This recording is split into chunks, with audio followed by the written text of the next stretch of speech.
I stood in the middle of the Nevada desert at 104 degrees, watching my husband's SUV disappear into a cloud of dust. And I knew then that some betrayals don't just break you, they remake you into someone who refuses to ever be broken again. 3 hours earlier, I had believed we were on a road trip to save our marriage. Jackson had suggested it over breakfast, his hand reaching across our marble kitchen counter to squeeze mine. Just you and me, Chloe, like old times. I had wanted to believe him so badly that I ignored the way his eyes kept flicking to his phone, the way Brooke's name kept lighting up his screen. Brooke, his business partner, his podcast co-host, the woman who had somehow become the third person in our marriage, without me ever agreeing to it. We drove through Arizona as the sun climbed higher, Jackson's playlist filling the silence between us. He was charming when he wanted to be, cracking jokes about the roadside attractions, pointing out bizarre rock formations. I laughed at his stories, feeling a flutter of hope that maybe, just maybe, we could find our way back to each other. We had been together for 7 years, married for 5, and somewhere along the way I had become invisible in my own relationship. Jackson's social media career had exploded 2 years ago, and with it came Brooke, with her sharp wit and sharper ambition. They made content together, built an empire together, while I designed gardens and tried to pretend I didn't notice how often he came home late, smelling of her perfume. The gas station appeared like a mirage in the desert heat, an old run-down place with flickering neon lights that buzzed in the stillness. Jackson pulled up to the pump, his movements casual, easy. "Babe, can you grab some water? I'll fill up." He handed me a $20 bill and I took it, grateful for the air conditioning I imagined inside. The store was small and dusty, the kind of place that time forgot, with faded magazines and warm soda in the coolers. I picked up 2 bottles of water and a bag of chips, making small talk with the elderly clerk who seemed surprised to see anyone at all. When I walked back outside, the parking space was empty. For a moment, I just stood there, my mind refusing to process what my eyes were seeing. The SUV was gone. Jackson was gone. I called his name, my voice cracking in the dry air, spinning around as if he might be hiding somewhere, as if this was some kind of mistake. My phone buzzed in my pocket, and I grabbed it with trembling hands. A video call from Jackson lit up the screen, and I answered it with a surge of relief. Thank God, he's coming back. But the faces that appeared on my screen were laughing. Jackson and Brooke were in the front seats of the SUV, the camera pointed at them as they howled with amusement. "Just a prank, babe," Jackson shouted, wiping tears from his eyes. "You should see your face. It's priceless." Brooke leaned into frame, her perfectly made-up face glowing with malicious joy. "You should have seen yourself running around in circles, Chloe. Maybe next time, you'll pay attention to where you're going." They high-fived each other, and I could hear music playing in the background, like they were celebrating. My heart hammered in my chest as I tried to speak, to ask them to come back, but my voice wouldn't work. The battery icon on my phone blinked red, and then the screen went black. I was alone in the desert, the sun beating down on my head, with no water, no car, and no way to call for help. The panic hit me in waves, making my vision blur and my legs weak. I sank down onto the burning asphalt, my mind reeling. This was supposed to be our healing trip. This was supposed to be us falling back in love. But instead, Jackson had turned my fear into content, into entertainment, for the thousands of followers who would watch me suffer and call it comedy. I thought about all the times I had laughed along with his pranks, pretending they were funny when they made me uncomfortable, convincing myself that this was just who he was, that I needed to be more fun, more easygoing. I had made myself smaller and smaller to fit into his world, and this was how he repaid me. I don't know how long I sat there. The gas station attendant came out once, asked if I was okay, but I couldn't form words. Eventually, I started walking. I had no plan, no destination, just the instinct to move, to survive. The heat was oppressive, making every breath feel like inhaling fire, and my throat was already dry and scratchy. I had walked maybe a mile when I heard the sound of an engine behind me. A battered minivan pulled up beside me, dust swirling in its wake. The driver was a woman in her 50s, with sun-weathered skin and kind eyes. The back of her van was full of kids, all different ages, all staring at me with curious expressions. "They left you here, didn't they?" the woman said, and there was no judgment in her voice, only understanding. Her name was Nora, and she didn't ask questions, didn't demand explanations. She just opened the door and said, "Get in. I'm heading to Silver Springs. You can figure out the rest from there." I climbed into the passenger seat, and as we drove away from that horrible gas station, I made myself a promise. I would never go back to that life. I would never again be someone's punchline. Silver Springs, New Mexico was the kind of town that appeared in paintings, all dusty roads and endless lavender fields, stretching toward red rock mesas. Nora dropped me off at the edge of town with a gentle pat on my shoulder. "Whatever you're running from, it can't follow you here unless you let it." I called Mr. Walter from a payphone outside a small grocery store, my fingers shaking as I dialed the number I hadn't used in years. Mr. Walter had been my father's best friend before my dad passed away, and he had always told me I had a place with him if I ever needed it. I never imagined I would actually need it. He picked me up in an old truck that smelled like soil and sage, and he didn't ask me anything. Just drove me to his property on the outskirts of town. The house was small and weathered, surrounded by fields of lavender that filled the air with a scent so calming, I felt my shoulders begin to drop from where they'd been hunched around my ears. "You can stay as long as you need," Mr. Walter said, showing me to a small bedroom with white linen curtains and a window that overlooked the purple fields. "The wind here carries things away. Bad memories, bad people.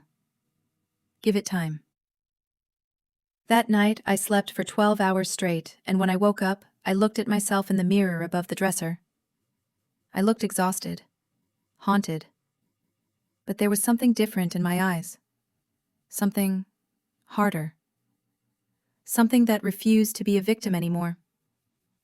The next few weeks passed in a blur of manual labor and quiet contemplation. I helped Mr. Walter tend the lavender fields, learning how to harvest at just the right time, how to distill the essential oils, how to make soaps and teas that tourists would buy at the town market. The work was physical and demanding, but it was honest. And every night I fell into bed with my muscles aching and my mind finally quiet. I took a new name for the market, introducing myself as Clementine. A fresh start. A blank slate. The people of Silver Springs didn't pry, didn't gossip. They accepted me as I was, this broken woman who showed up with nothing and slowly pieced herself back together under the desert sun. But healing isn't linear, and anger doesn't disappear just because you plant flowers. One evening, about a month into my new life, I made the mistake of opening my old laptop. I don't know what possessed me to do it. Maybe morbid curiosity, maybe the need to see if Jackson had even noticed I was gone. What I found made my blood run cold. The video was titled, "Insane Prank, Leaving My Wife in the Desert," and it had over 5 million views. I watched myself on the screen, my face panicked, my voice calling Jackson's name, my hands shaking as I looked around the empty parking lot. The comments were even worse. People calling me stupid, saying I deserved it for not being able to take a joke, laughing at my fear like it was a sitcom. Jackson had monetized my trauma, turned the worst moment of my life into advertisement revenue. I closed the laptop and sat in the darkness of my small room, feeling the rage build in my chest like a thunderstorm. This wasn't just about being abandoned anymore. This was about being exploited, humiliated, turned into a spectacle for the entertainment of strangers. I pulled out a small notebook I had been using as a journal and wrote in it with a hand that didn't shake. One day, I will take back my name and my dignity. I didn't know how yet, but I knew it would happen.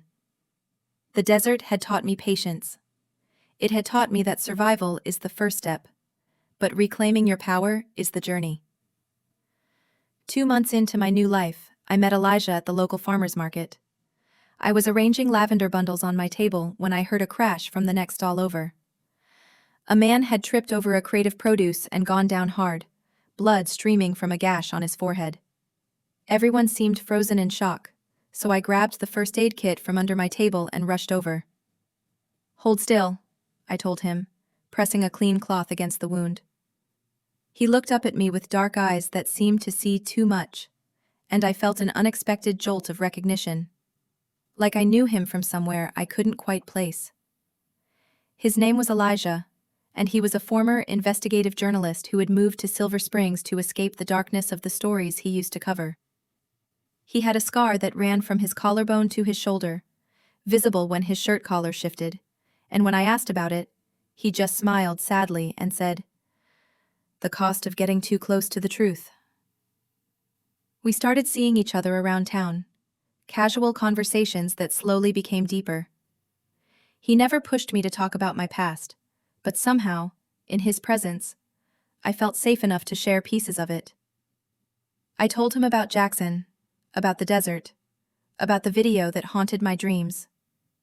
He listened without judgment, and when I finished, he simply said, "Some people mistake cruelty for entertainment. They don't understand the damage they cause until it's too late." One night, about 4 months after I arrived in Silver Springs, Elijah came to my door looking troubled. He handed me a USB drive without saying anything at first, then sat down heavily on the porch steps. "I need to tell you something," he said, staring out at the darkening lavender fields. "Before I came here, I worked as a private investigator. I did a lot of things I'm not proud of, including surveillance work for people who wanted to keep tabs on others. About 6 months ago, I was hired to investigate your husband. I never took the job, but the information I gathered is on that drive." My hands trembled as I held the small device. "What kind of information?" Elijah looked at me with those two knowing eyes. "The kind that shows Jackson Draper isn't the person he pretends to be online. Financial fraud, manipulation, emotional abuse of multiple women before you. He has a pattern, Chloe. You're not the first person he's destroyed for views." I didn't open the drive that night. I put it in a drawer and tried to forget about it, but it burned in the back of my mind like a coal that wouldn't go out. A week later, Brooke uploaded a new podcast episode titled "When Pranks Go Wrong: My Take on the Haters." In it, she doubled down on the desert incident, calling me oversensitive and dramatic, saying that I had abandoned my sense of humor and that women like me were the reason comedy was dying. The episode went viral, and suddenly I was being discussed on social media again. My name dragged through the mud by people who didn't know me, who only knew the version of me that Jackson and Brooke had created. That night, I opened the USB drive. What I found inside was worse than I imagined. Financial records showing that Jackson had been siphoning money from our joint accounts for years to fund his lifestyle with Brooke. Emails between him and his lawyer discussing how to divorce me without paying alimony. Screenshots of messages where he and Brooke laughed about how clueless I was, how easy I was to manipulate, how I was useful for maintaining his image as a family man while he built his brand. There were also documents about other women, ex-girlfriends who had similar stories to mine, who had been used and discarded when they were no longer valuable to his narrative. I read through everything with a calm that surprised me. The initial rage had burned itself out, leaving behind something colder, more calculated. I wasn't going to let this go. I couldn't. The opportunity came 6 months after I arrived in Silver Springs. A prestigious landscape architecture firm in Santa Fe contacted me about designing a memorial garden for a prominent family. It was the kind of project that could relaunch my career, and I almost said no because Santa Fe was too close to my old life, too close to Jackson. But then I saw who the sponsor was. Jackson Draper had become the primary financial backer of the project, part of his new, philanthropic era that was really just another branding exercise. I accepted the job immediately. Elijah drove me to Santa Fe, his presence a quiet comfort beside me. "Are you sure about this?" he asked as we crossed into the city limits. I looked at the familiar streets, the galleries and restaurants where Jackson and I used to spend our weekends, and felt nothing but determination. "I'm not running anymore," I told him. "I'm walking toward the noise, and I'm going to make it sing my song instead of his." The first meeting was held at a luxury hotel downtown, and when I walked into the conference room, Jackson was already there. He did a visible double take when he saw me, his carefully maintained composure slipping for just a moment. "Chloe," he said, standing up like a gentleman, like he hadn't left me to die in the desert. "You look incredible. You've really changed." I set my portfolio down on the table and met his eyes without flinching. "I have changed, Jackson, but not because of you. I changed in spite of you." "Are you apologizing because you regret what you did? Or because you regret that your audience is finally turning on you?" His face went pale, and I saw Brooke shift uncomfortably in her seat at the back of the room. Before he could respond, Elijah walked in, standing beside me with his arms crossed. Jackson recognized him immediately. I could see it in the way his jaw tightened. "This is my partner, Elijah," I said calmly. "He'll be consulting on the project's security features."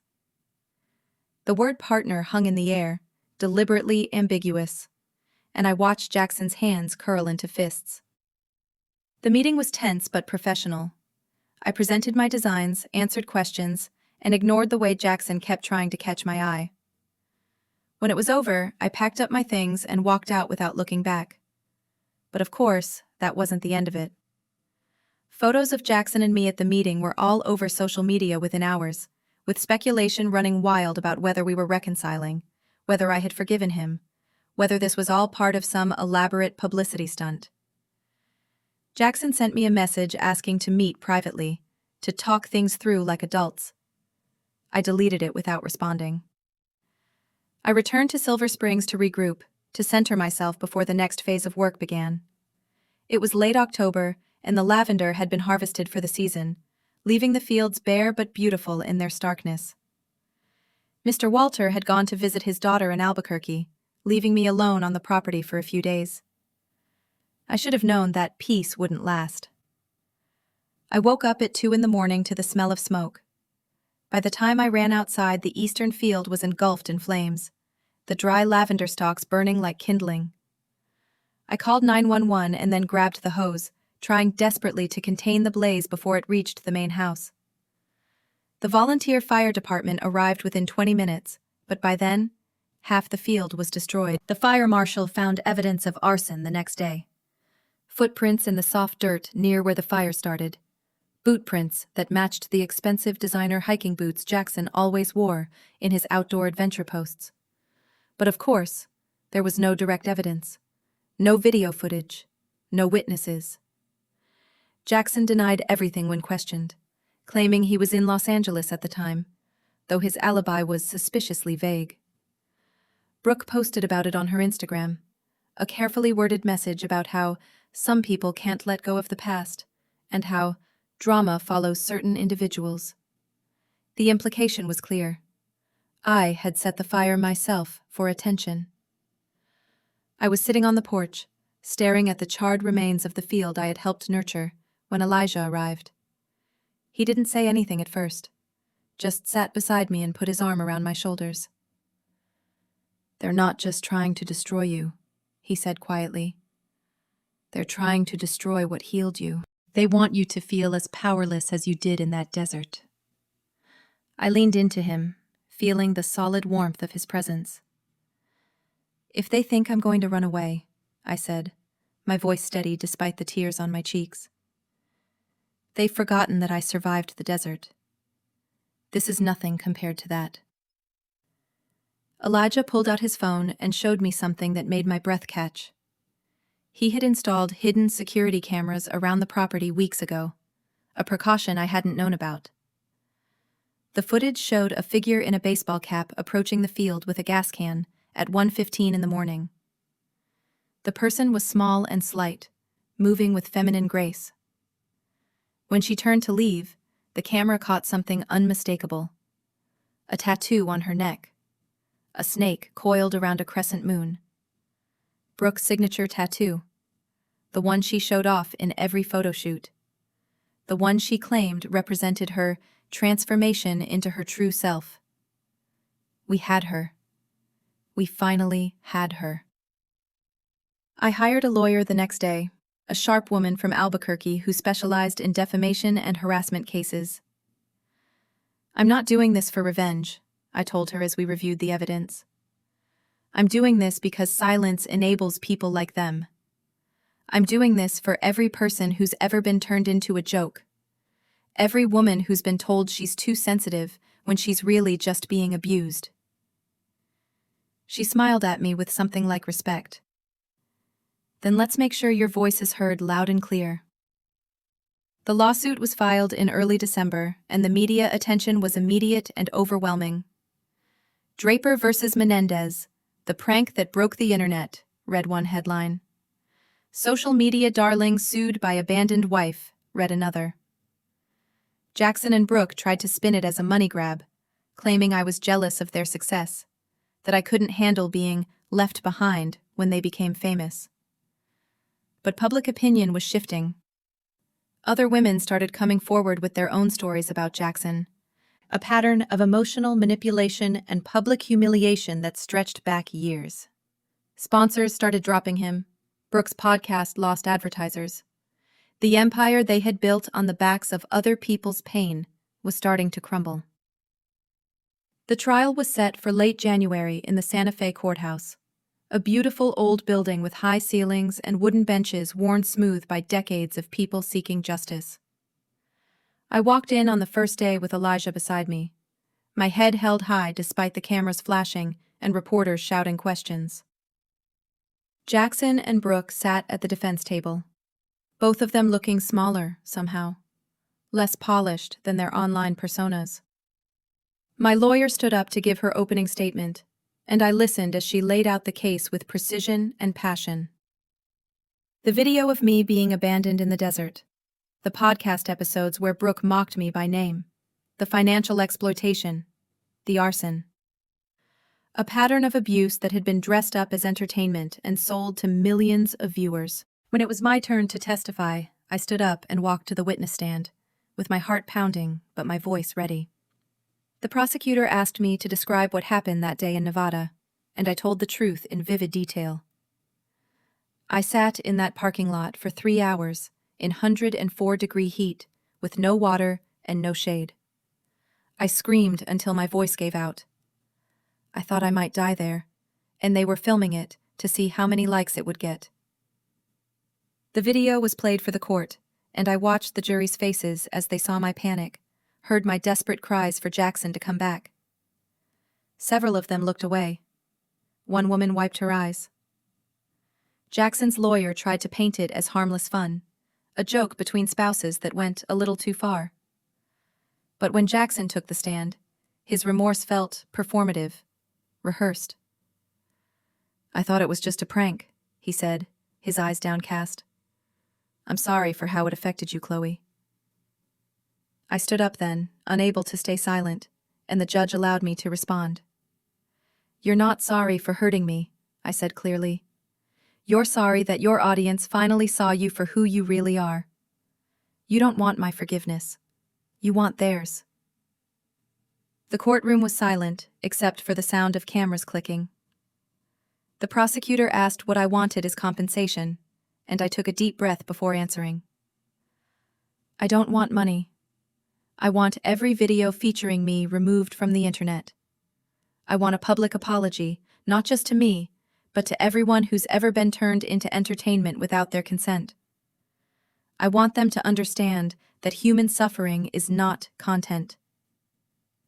The judge looked at me with something like approval, and when she delivered her verdict 3 days later, she ruled in my favor on every count.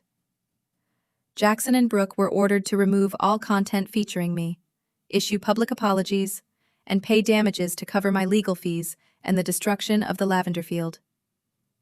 They were also barred from mentioning me in any future content. Outside the courthouse, Jackson tried one last time. He pushed through the crowd of reporters and grabbed my arm. Clem, you won. Are you happy now? Is this what you wanted? I turned to look at him. This man I had loved for 7 years. This person who had taken my trust and weaponized it. Elijah stood behind me, a steady presence, and I felt the strength of everything I had become. I didn't win, Jackson, I said quietly. I just stopped losing. I walked away under the winter sun, the cold air clean and sharp in my lungs, and I didn't look back. The aftermath came in waves. Within a week, all of Jackson's videos were scrubbed from the internet. Brooke's podcast shut down permanently. Jackson sold his house and left the country, claiming he needed to find himself in some European country where his infamy hadn't reached yet. A letter arrived from Brooke 6 weeks later, handwritten and tear-stained, apologizing and claiming she finally understood what it felt like to be ridiculed by the entire world. I read it once, then placed it in a box with other letters I'd never respond to. Forgiveness is my right, I said to Elijah as we sat on the porch at Silver Springs. It's not my obligation. Mr. Walter's lavender field was replanted in March, and by May, new growth was pushing through the soil. Elijah and I started the Peace Garden Initiative, a program that offered free stays and training to women who had been harassed or humiliated online. I taught them how to garden, how to make essential oils and soaps, how to find quiet in a loud world. We had our first group of 5 women that summer, and watching them transform from scared and broken to strong and hopeful reminded me why I had fought so hard. One reporter asked me during an interview, if Jackson came back and apologized sincerely, what would you say? I smiled and answered honestly, I don't need his apology to find peace. I just need his silence so that other voices can be heard. A photo of me with the program participants went viral that fall, all of us standing in the lavender field with the sun setting behind us. The caption read, "She built peace from ashes." For the first time in years, the internet's response was kind, respectful, even admiring. Comments poured in from people who had followed the story, saying I had inspired them to leave toxic relationships, to stand up for themselves, to refuse to be diminished. It felt surreal to be on the other side of public opinion, to be seen as strong instead of pathetic, brave instead of bitter. On a cool evening in November, exactly 2 years after that horrible day in the desert, I stood in the lavender field with Elijah beside me. The plants were dormant for winter, but the scent still lingered in the air, mixing with the smell of the coming rain. "Clem, the wind's changing," Elijah said, looking at the clouds gathering over the mountains. I smiled and reached for his hand. "No," I said softly. "I just learned how to walk with it." 2 years ago, I had stood alone in a desert, choking on dust and mockery. Now I stood in a field of flowers I had planted myself, surrounded by peace I had fought for, beside a man who saw me not as content, but as human. 2 years ago, I whispered into the wind. I stood in the middle of nowhere, with dirt in my lungs and laughter in my ears. Today I stand where lavender blooms, and all I hear is peace. The desert didn't break me. It burned away everything that wasn't essential, leaving behind something stronger, something that refused to be anyone's punchline ever again. I am Clementine now, And Chloe is someone I used to be. Someone who believed love meant making yourself small. I know better now. I know that real love makes you bigger, braver, more yourself. And I know that sometimes the greatest revenge isn't destroying the people who hurt you. It's building something beautiful from the wreckage they left behind, and refusing to let them take up any more space in your story. This is my story now, and I'm the one writing the ending.